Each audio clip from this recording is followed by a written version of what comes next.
People don't always run because they've stopped caring. Sometimes they run because they care so much, they're terrified to lose you. That's the part most folks never tell you, that the one pulling away might not be done with you. They might be drowning in feelings they don't know how to carry. My friends, we often think when someone creates distance, it means we're not enough.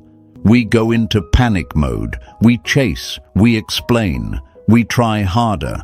But what if I told you, their pulling away might not be rejection at all? It might be their defense against the very fear of losing you. Before we dive deep into this, do me one quick favor. If you've ever been confused by someone's emotional withdrawal, if you've ever asked yourself, why are they acting cold right after we got close? Hit that like button right now and subscribe to Powerful Stoic Habits, because this video right here might just change the way you see everything.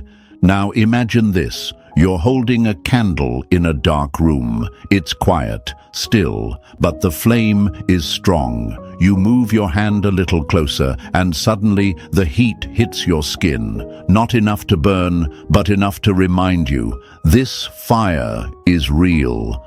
Some people aren't afraid of the dark. They're afraid of the light, because once the light's on, the truth is exposed. Vulnerability shows up, and they don't know what to do with it. So what do? They flinch, they retreat. Not because they hate the flame, but because they finally felt it. Folks, let's stop pretending that emotional distance always means disinterest. Sometimes the closer you get to someone's heart, the more they panic, the more they realize what's at stake, and that fear of getting hurt again. That fear of being abandoned, of being truly seen and then left. It kicks in hard, and in their panic, they push you away. Not because you're doing something wrong, but because their heart doesn't know how to feel safe with something so real. But here's the lie we've been sold, that when they pull away, we need to pull harder, that we need to fix it, that love means convincing them to stay, that presence must always be proven. But that's not strength. That's insecurity wearing a suit. Real strength isn't about chasing someone who's afraid. It's about standing still and showing them there's nothing to fear. It's about becoming the calm in their storm, not another wave crashing against their panic. Marcus Aurelius said, "The nearer a man comes to a calm mind, the closer he is to strength." That's your compass. When they're in emotional chaos, you don't match their energy. You don't fold. You breathe. You observe. You stand tall in who you are, and you let your presence speak louder than desperation ever could. That's what this video is about. Understanding why they push you away right when they start to feel something real. And how a man who stays centered, who stays stoic, who doesn't flinch when the closeness turns into fear, that's the man they'll remember. That's the man they'll come back to, not because he chased them, but because he didn't betray himself trying to hold them. So if you're ready to stop reacting out of fear, if you're ready to understand the real reason they pulled away, and if you're ready to become the kind of man who leads with calm, not control, then stay with me. This message is going to hit deep, and when it does, I want you to drop this in the comments. I anchor emotions. I don't chase them. Let's break the lies. Let's build the calm. Let's begin. Number 1. The closer you get, the harder they push. The moment we fear losing what we love, we begin to destroy it just to feel in control again.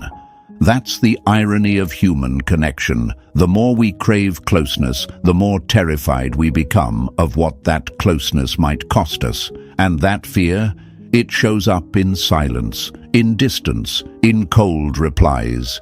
You think things are finally falling into place. Conversations are flowing, eye contact lingers longer, vulnerability starts to crack through the surface, and then suddenly it's like they're gone. Not physically maybe, but emotionally. Detached. You feel it in your gut before your mind can explain it. And it hurts. You start wondering, did I do something wrong? Did I say too much? Was I too available? But my friend, what if I told you the reason they pulled away wasn't because they stopped feeling something, but because they started to? And that feeling scared the hell out of them.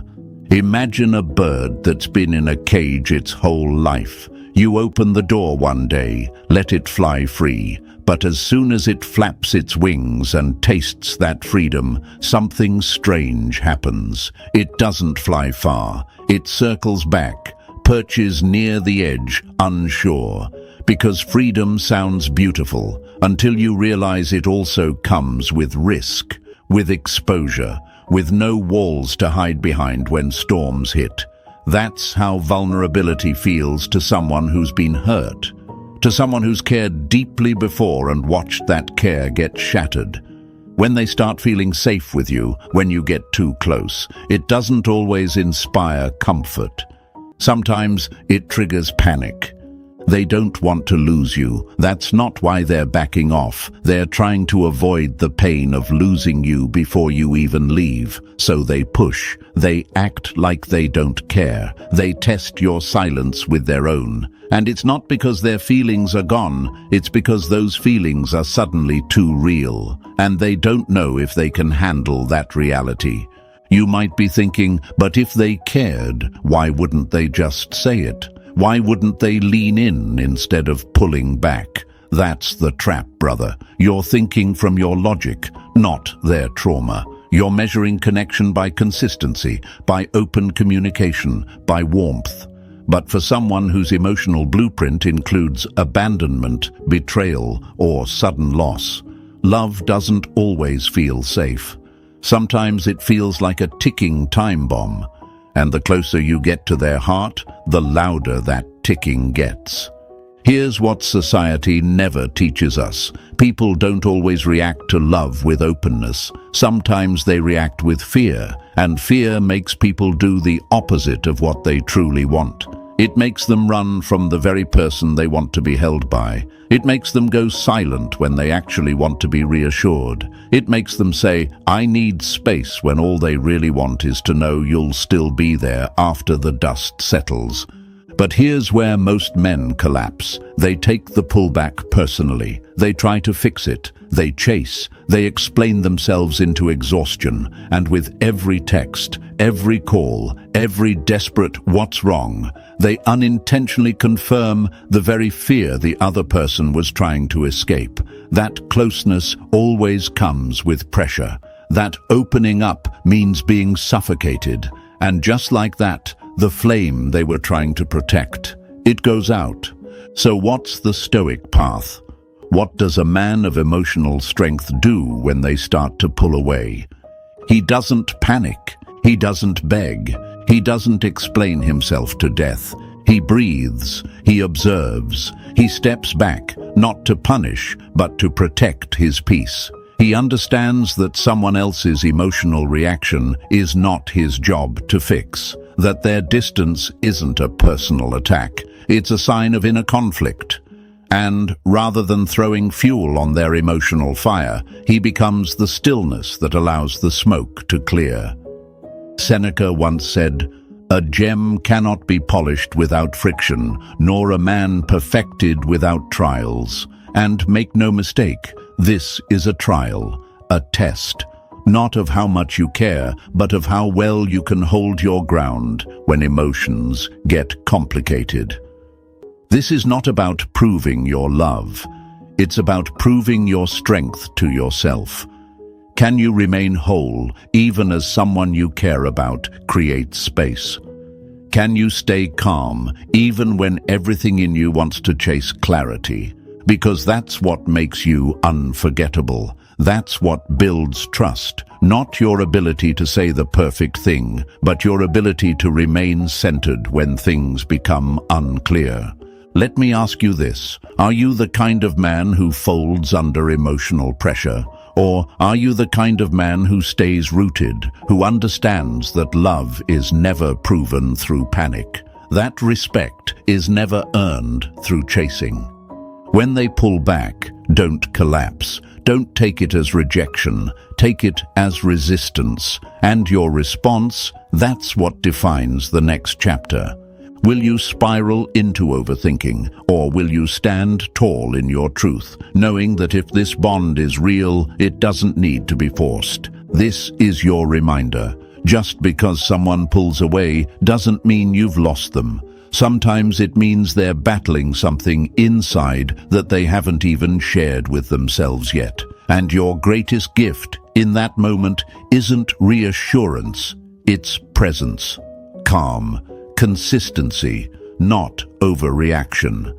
So if this message hits home, if you've ever been in that moment where connection got too close and suddenly they turned cold, write this in the comments right now.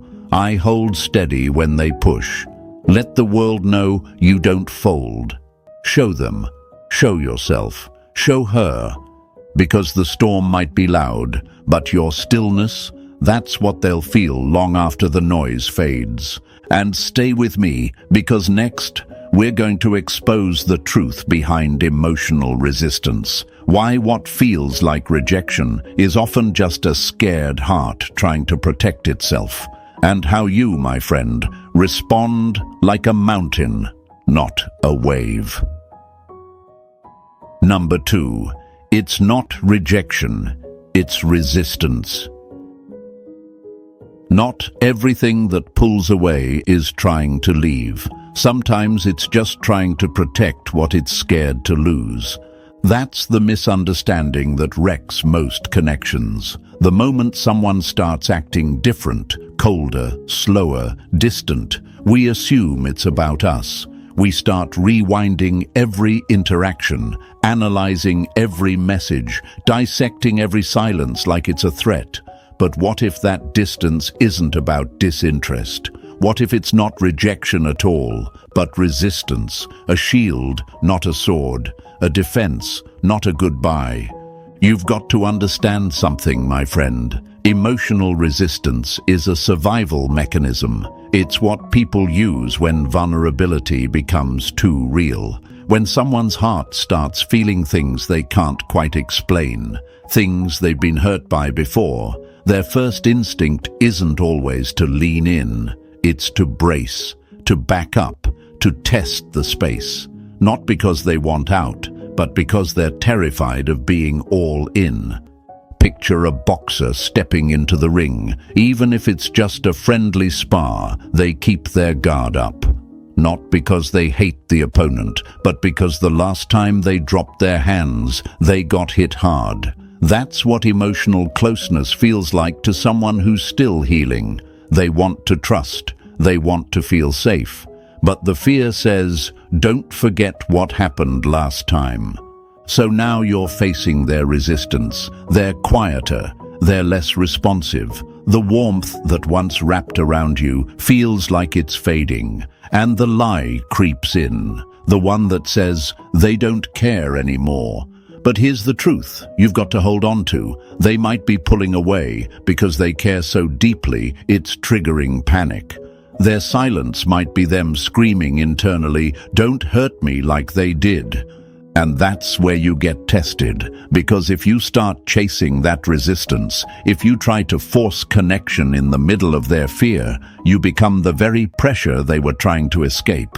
You feed the story their mind is telling them, that love always suffocates, that opening up always invites pain. That's why most people end up pushing even harder. Not because you're wrong, but because you confirmed the fear that closeness means losing control. Now pause for a second and think. How many times have you mistaken fear for disinterest? How many times have you taken their withdrawal as a sign to push more, to explain, to chase validation? And where did that get you? Did they come closer, or did they pull further away? Let's break the lie right here. You are not meant to fix their fear. You are not their therapist. You are not their emotional firefighter. You're a man on his path, a man of presence, not panic. And your strength isn't proven by how fast you run toward their resistance. It's shown in how steady you remain when they back away. Stoicism teaches us that you do not control what others feel, but you do control how you respond. Epictetus said, "We suffer more often in imagination than in reality." And that's exactly what happens when someone resists connection. We imagine it's personal. We suffer through assumptions. We abandon our own peace to fix a narrative that was never ours to carry. So what's the move here? You don't mirror their confusion. You don't punish their distance with your own silence. You don't swing from warm to cold just to match energy. You stay rooted, grounded, solid. You don't close off your heart, but you protect your peace. You don't chase, but you don't disappear either. You simply refuse to hand your worth over to someone else's emotional weather. Think about a lighthouse in a storm. It doesn't scream. It doesn't run down to the shore. It doesn't panic when the waves crash. It just stands, glowing, unmoved. That's who you become in moments like this. The person they can trust. Not because you say the right words, but because you didn't collapse when they needed space. It's not easy, I know. Every part of you wants clarity, wants assurance, wants things to feel like they did yesterday. But here's the truth. They're in a battle with their own emotions right now. Your job isn't to fight their war for them. It's to stay peaceful in yours. Because when their fear settles, they'll remember who didn't flinch, who didn't judge, who didn't try to own their healing process, but honored it from a place of quiet strength. So the next time they grow distant, don't assume it means you've been rejected. Take a breath and ask yourself, is this about me? Or is this about something they haven't even learned to face yet? Most of the time, the answer will shock you. And if you can hold that awareness, if you can resist the urge to over-explain, to prove yourself, to decode their silence like it's a secret message, you'll begin to feel something powerful, self-respect, emotional sovereignty, peace that isn't based on someone else's behavior. Write this in the comments if you're ready to lead with that kind of energy. I respond with strength, not fear. Let it be your mantra. Let it echo through every uncertain moment. Show yourself. Show the world around you. Because the man who doesn't confuse resistance for rejection, the man who stays calm when others pull back, the man who holds space without abandoning himself, that man doesn't chase love. He attracts it. And in the next section, we'll go even deeper into what it actually looks like to hold your frame when the emotions get heavy. You don't want to miss it. Stay with me.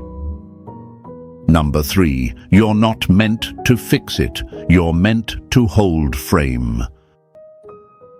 Don't set yourself on fire to keep someone else warm. This one hits different when the person pulling away is the same person you were trying to build something real with. Let's be honest, folks. This is where most good men break. They feel the shift, the silence, the slow fade, and something inside of them screams, "Fix it, now." They start searching for the right words to say, the perfect message to send. They think if they can just explain their heart clearly enough, maybe, just maybe, they'll bring the closeness back. But what if I told you that trying to fix it is exactly what makes it worse? The truth is, you are not meant to solve their fear. You are not here to convince them that love is safe, because love isn't something you argue into existence. And trust is not built through pressure. It's built through presence, through patience, through posture. Imagine a man trying to help a butterfly escape its cocoon. He sees it struggling, wings shaking. So he takes a knife and gently cuts the cocoon open, thinking he's helping. But what he doesn't realize is that the struggle was necessary. The pushing, the resistance, the pain, it's what strengthens the butterfly's wings so it can fly. And without it, the wings stay weak. It never learns to soar. That's what happens when you try to fix someone else's emotional resistance. You rob them of their growth. You turn their fear into your project. You carry their emotions like it's your burden to solve. And slowly, you forget your role. You stop being the man grounded in his mission, and you become the man performing emotional CPR on someone who's not even asking for it. Let me be real with you. When they pull away, when they go quiet, when they resist the connection, you're going to feel the urge to lean in, to prove you're safe, to reassure them you're not like the rest. And that intention might come from love, but the execution, it reeks of fear. And fear, my friend, is not masculine. Fear doesn't build attraction. Fear doesn't build trust. It builds pressure, and pressure makes people run. Now, I'm not telling you to become a cold, emotionless statue. I'm telling you to become anchored. There's a difference. One is numb, the other is present. One disconnects, the other holds frame. And frame isn't about pretending you don't care. It's about caring without crumbling. It's about showing up without overreaching. It's about giving space without disappearing. Marcus Aurelius said, if someone does wrong, it is their problem. How you respond is yours. Apply that here, their emotional chaos, not yours to carry, their past wounds, not yours to heal, their fear of closeness, not yours to chase down and cure. Your job is to stay aligned with who you are, regardless of who's pulling away. Because when you try to fix it, you send a silent message. My peace depends on your closeness. My worth depends on your warmth. And that message, it doesn't make them feel safe. It makes them feel smothered. No one feels drawn to a man who needs emotional certainty just to feel secure in himself. Let's flip the script. What if, instead of texting back to back, instead of long explanations, instead of trying to make them talk about what they don't even understand yet, what if you just stayed grounded? You got back to your workout. You dove into your projects. You showed up for your routine like nothing shifted, not out of denial, not out of spite, but out of respect for yourself and for their space. That's what holding frame looks like. It's not loud, it's not forceful, it's not dramatic, it's steady, it's composed, it's unapologetically present. And that kind of energy, that's what makes someone feel safe to come back. Not because you chased them, but because your energy said, you're welcome here, but I won't break myself trying to keep you. Let me give it to you straight. You can't lead in love if you collapse every time emotions shift. You can't protect a connection if you're too busy trying to fix one. Your job isn't to regulate their nervous system, it's to master your own. And when you do, you become rare, because most men fold, most men chase, most men try to talk their way into intimacy, but not you. So the next time they pull away, ask yourself, am I reacting from fear or am I responding from center? Because how you answer that question is the difference between repeating the same painful cycle and finally rising above it. Drop this in the comments if you're claiming that strength today. I hold frame. I don't fix fear. Say it. Show it. Let it become your standard. Because the man who holds frame, he's not forgotten. He's not ignored. He's respected, even in silence. And in the next part of this journey, we're going even deeper into how their distance isn't a statement. it's a question, and how your answer, without saying a word, defines the kind of man you really are. Stay with me. Number 4. Their distance is a question, not a statement. When someone pulls away, they're not always leaving you. They might just be asking, "Can I trust you to stay steady when I can't?" Here's where most men misunderstand the moment. They take emotional distance as a final verdict, like it's already over. They see the unread messages, the change in energy, the cold responses, and their brain immediately jumps to the worst-case scenario. They've lost interest. They don't want me anymore. I messed it up. But that's not always the truth, my friend. Sometimes the distance isn't a goodbye. Sometimes it's a test. And no, not a game, not manipulation, not some childish tactic. I'm talking about a subconscious test, a reflex born out of fear, past wounds, survival mode. When they create space, when they withdraw after things start getting emotionally real, it's not always about you. It's about them, their story, their scars, their inner conflict about what it means to truly open up to someone who matters. They're not asking with words, they're asking with silence, with distance, with hesitation. And the question behind all of that is simple but deep. Can you handle this without falling apart? Can you stay grounded even when they're not leaning in? Can you hold your emotional posture when they're spiraling through theirs? Imagine someone walking across a rope bridge. Every step forward makes it sway. Now imagine they pause in the middle, not because they want to go back, but because they're scared to keep moving forward. They look back at you standing steady on the other side. What do? Do you run onto the bridge, adding more weight, shaking the foundation? Or do you stay still, calm, grounded, letting them know that you're not going anywhere, but that you're not going to destabilize the connection either? That's what emotional distance often is. It's a moment of internal panic masked as detachment. And the man who understands that, he becomes rare, because while others chase the silence, try to talk their way through the confusion or collapse into anxiety, he observes. He holds frame. He recognizes that this isn't the moment to prove himself. It's the moment to show who he is without saying a word. But here's the trap. Your ego will want to respond. Your fear will scream for clarity. You'll want to reach out again. You'll want to ask, is everything okay? Did I do something wrong? Are we still good? And every time you do that from a place of anxiety, you reinforce their fear that love always comes with pressure, that closeness always demands performance. And so they retreat further, not because they stopped caring, but because your reaction made them feel like their emotional safety might get buried under your emotional urgency.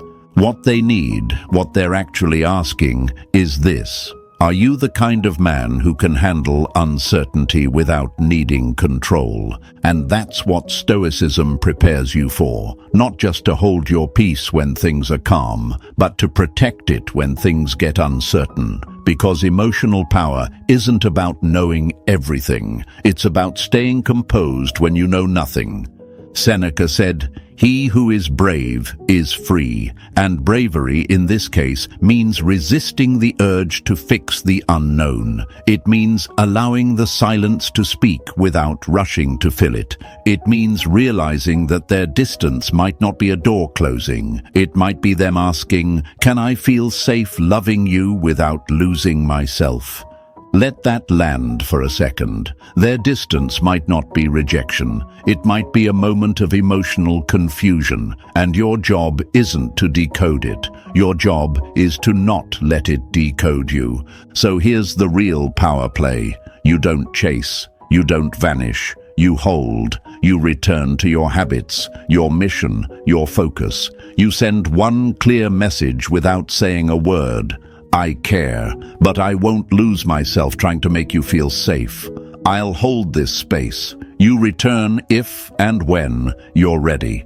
And that kind of man, that kind of presence, it doesn't just create safety, it creates respect. So the next time they grow distant, don't ask, "What did I do wrong?" Instead, ask yourself, "How can I remain grounded when I feel emotionally challenged?" Because that answer, that calm, collected presence, is what earns trust. Not your chasing, not your explaining, but your ability to be solid when everything else feels shaky.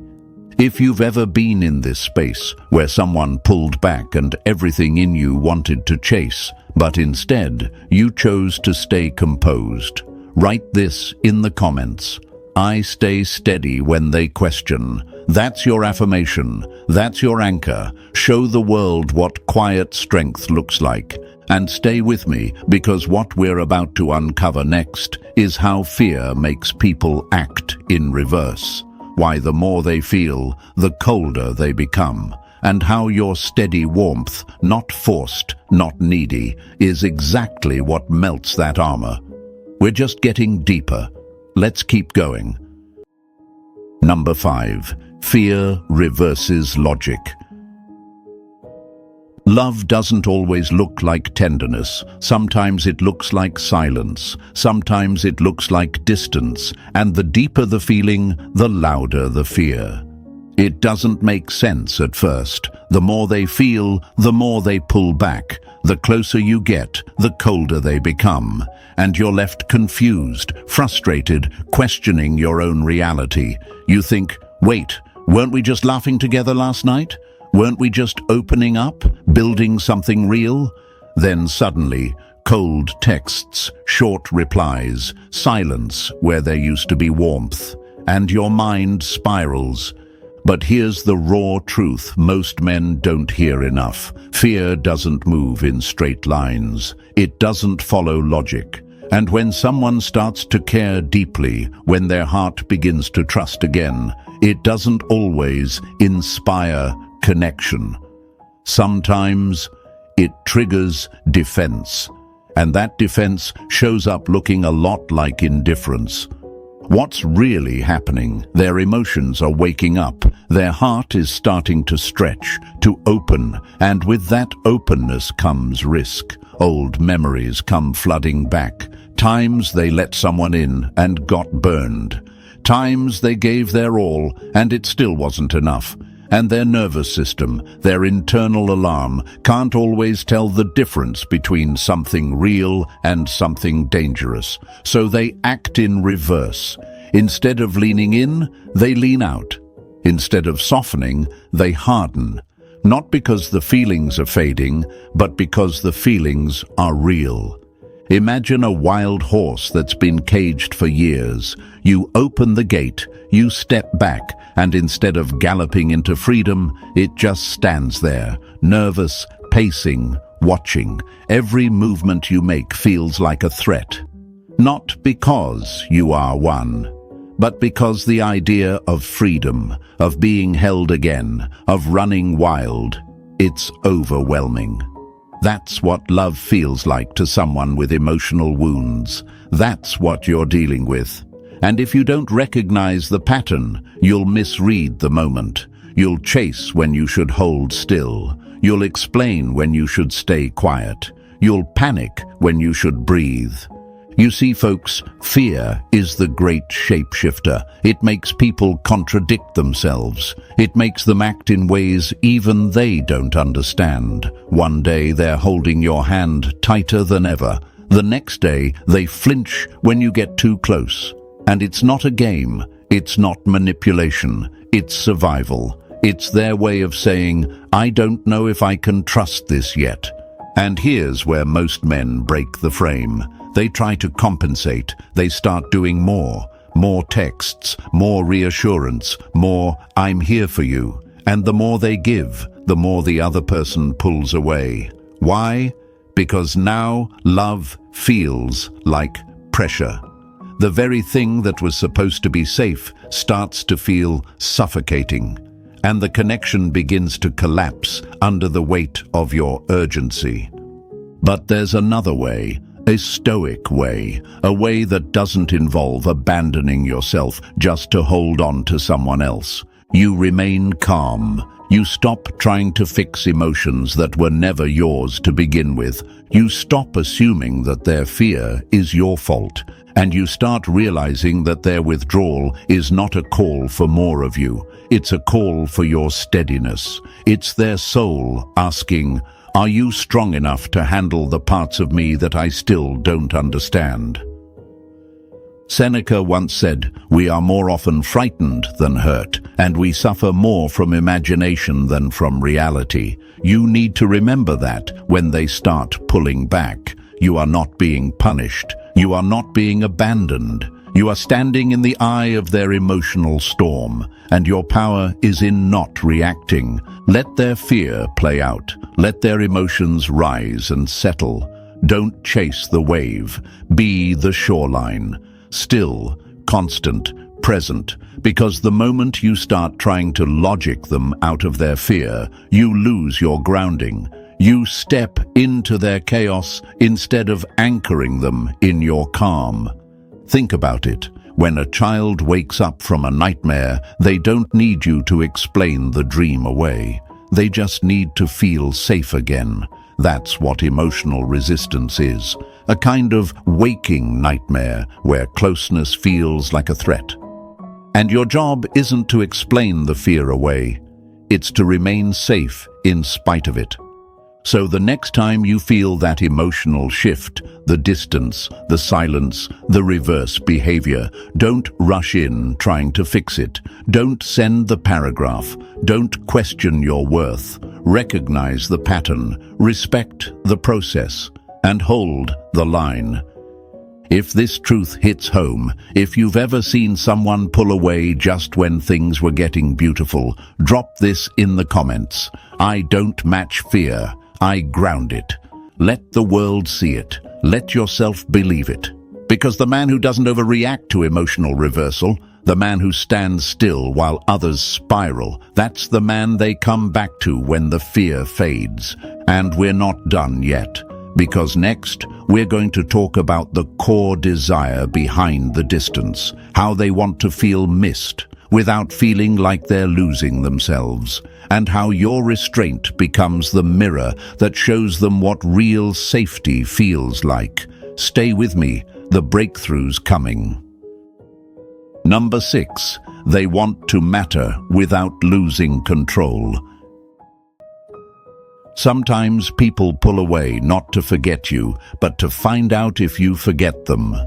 And that's the twist most men miss. When someone starts to fall for you, when the bond deepens, when the connection gets undeniably real, they don't always lean in with more affection. Sometimes they step back. Sometimes they get quiet. Sometimes they disappear into their own world. And not because they've stopped caring, but because they're hoping you haven't. Here's the truth. Many people don't know how to be vulnerable and safe at the same time.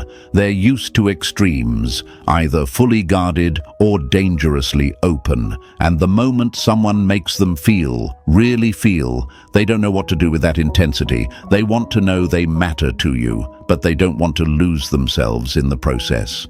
So what do? They test the waters, they create distance, they withdraw their energy, not to punish you, but to see something. Will you spiral? Will you panic? Will you chase? Will you prove their worst fear true, that love means pressure? It's like this. Imagine they're handing you a fragile piece of glass. It's the first real thing they've ever offered. Raw emotion, unspoken fears, unhealed wounds. And instead of saying, "Here, keep this," they pause. They pull it back slightly, not because they want to break the connection, but because they want to watch how you handle the space. Can you stand still? Can you remain calm? Can you be present without grabbing?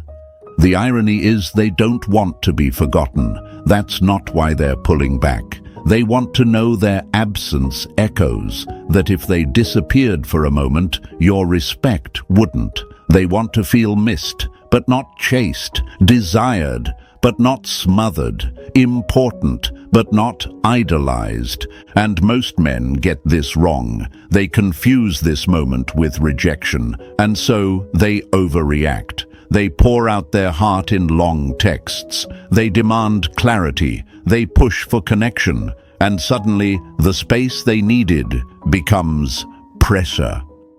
The freedom they were craving becomes noise, and they retreat even further, not because they stopped feeling, but because they felt too much. But a Stoic man, a grounded man, he knows better. He doesn't see distance as a demand for more. He sees it as an opportunity to show what kind of presence he really carries. He doesn't get loud. He doesn't panic. He doesn't explain his worth. He simply continues, focused, centered, unbothered. Not because he doesn't care, but because he understands that love that needs to be forced loses its value. Marcus Aurelius said, "The best revenge is not to be like your enemy." In this case, the enemy isn't a person, it's the fear. It's the insecurity that says, if they pull away, chase them. If they go silent, get louder. If they stop showing up, prove you're still there. No. The Stoic response is to stay still and let your calm become the answer to their chaos. Because what they're really looking for isn't reassurance in the form of words. It's safety in the form of presence. Quiet confidence, emotional stillness, the kind of strength that doesn't need to prove anything, but is felt in its restraint. And here's the shift. When you respond with calm detachment, not coldness, but composure, they feel that deeply. They feel the weight of your energy even more in your absence. Because unlike the man who texts paragraphs, who pleads, who rushes to explain, you do nothing loud. And in that stillness, they realize something rare. You're not gone. You're just not chasing. And that contrast, that's what gets remembered. That's what reignites curiosity. That's what brings clarity to the fog of fear. So ask yourself, are you the man who needs to be seen constantly to feel secure? Or are you the man whose presence is so grounded it speaks volumes even when you say nothing? Because the person pulling away, they're not trying to erase you. They're trying to see what's real, and if you react out of panic, you teach them that love always comes with instability. But if you respond with patience, if you hold your frame, if you stay aligned with your mission, they begin to trust something deeper than words. They trust your energy. They trust your composure. And trust me, that's what stays in their mind long after the silence fades. Not the messages, not the explanations, the stillness, the calm, the strength you didn't flaunt, but simply embodied.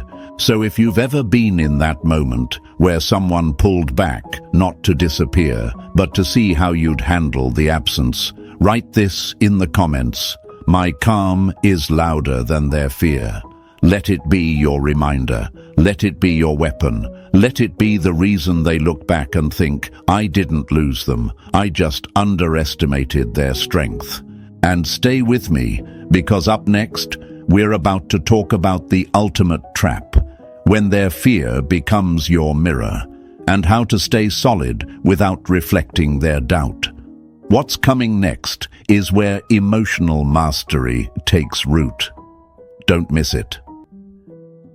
Number 7, be the mountain, not the mirror. You don't calm a storm by becoming one. This is where most men lose their edge. They start off steady, collected, clear, but the moment someone else pulls back, starts acting cold, distant, uncertain, they match that energy. They mirror the fear, and suddenly the calm they once carried is replaced by chaos. Not because they wanted to become unstable, but because they confused reaction with strength.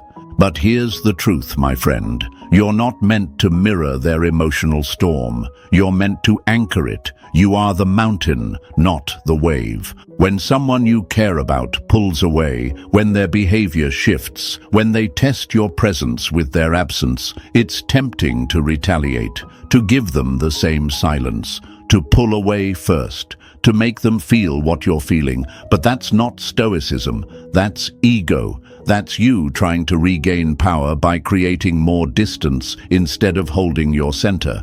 And here's the paradox. When they pull away, they're not always hoping you'll chase. Sometimes they're hoping you won't. Sometimes they want to see that your strength isn't conditional, that your presence doesn't collapse under pressure, that you don't become someone else just because their emotions got loud. You ever seen a lighthouse panic in a storm? You ever seen a mountain tremble because the wind screamed louder that day? No, because that's not what they do. They hold, they don't react, they remain. And that's the kind of presence people remember, the one that didn't shift with the emotional weather.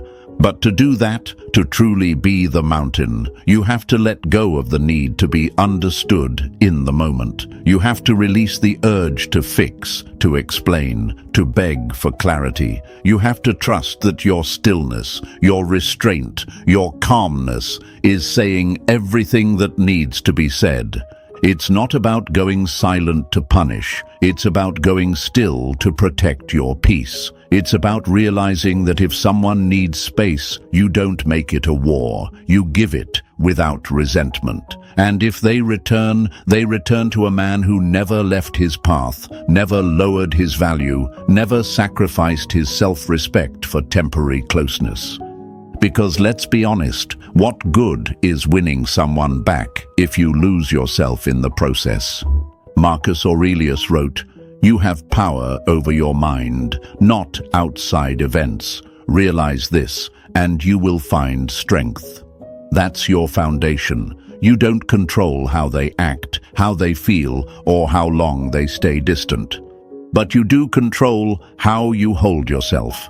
You do control the story you tell yourself in the silence. And most of all, you control what kind of man you become when the easy connection becomes uncomfortable tension.